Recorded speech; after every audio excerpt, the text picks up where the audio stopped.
When it comes to conservation of momentum, we typically classify the interactions by the kinetic energy in the system.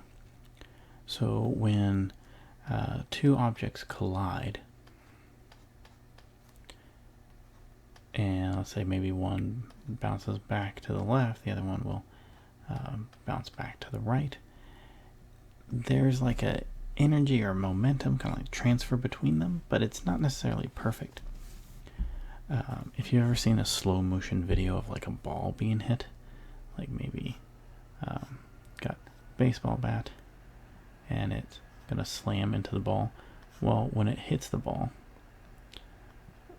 kind of compresses, and you can actually buy tennis balls or golf balls based on the amount of compression. Well, when it snaps back, it doesn't always give 100% of that like elastic or that internal energy in the system back as kinetic.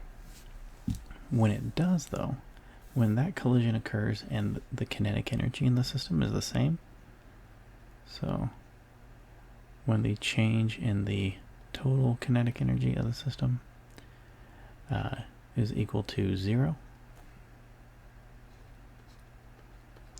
we call that elastic.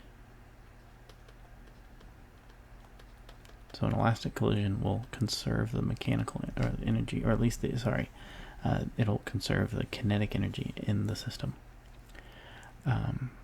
But anytime we have a loss in kinetic energy, we call that inelastic. When we've lost like the maximum amount,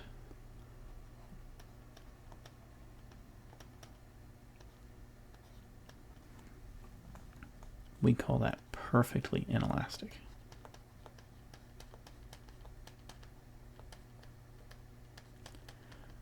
The best way to tell that you've lost the maximum amount of kinetic energy possible, the two objects, when they collide, they'll stick together. So maybe if the one on the left has more momentum, maybe they're the same mass and the left is going faster, maybe they'll continue moving to the left together. So that's where the energy goes. The kinetic energy goes into binding the objects together. It goes into a binding energy. So it's internal in the system now, or internal between the two objects.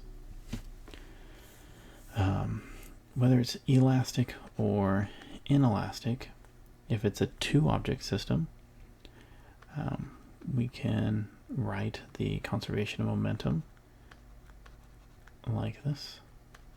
The momentum at the beginning, even if we have more than two objects, will equal the momentum at the end, prime, plus however, the momentums of all the other objects. But when it's perfectly inelastic, they'll start out apart,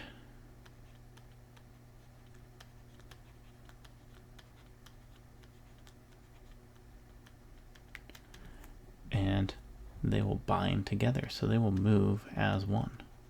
They'll share the same velocity. Now that's not all the interactions we'll have. The other interaction is called an explosion. So in that case,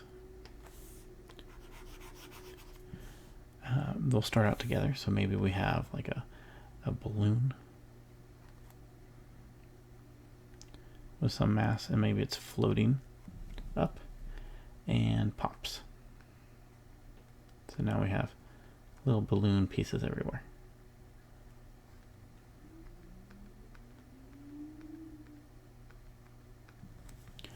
So they would have started out together, so all those pieces.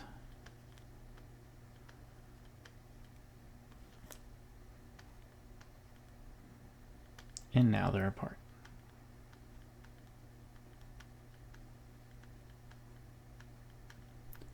Hopefully this looks similar. to the perfectly inelastic collision, because essentially that's what it is. It's a perfectly inelastic collision in reverse.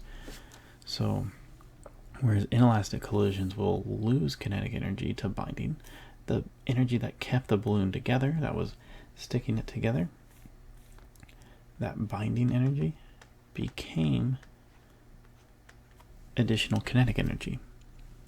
So in this case, if the balloon was moving upward, the system should still continue moving upward, but now everything's moving faster inside it.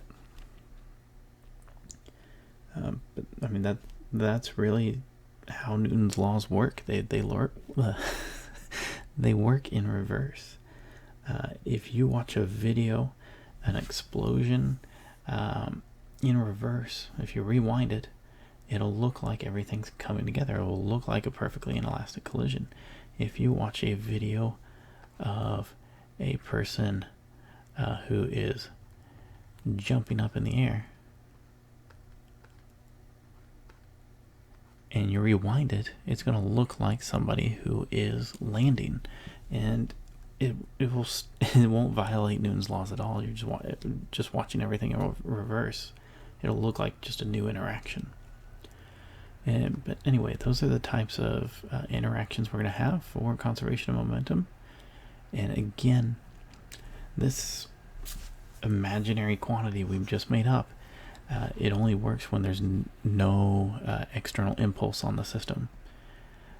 But hopefully this answers the question of why we use momentum. In this case, it works no matter what, even though we lose kinetic energy, even though kinetic energy isn't conserved.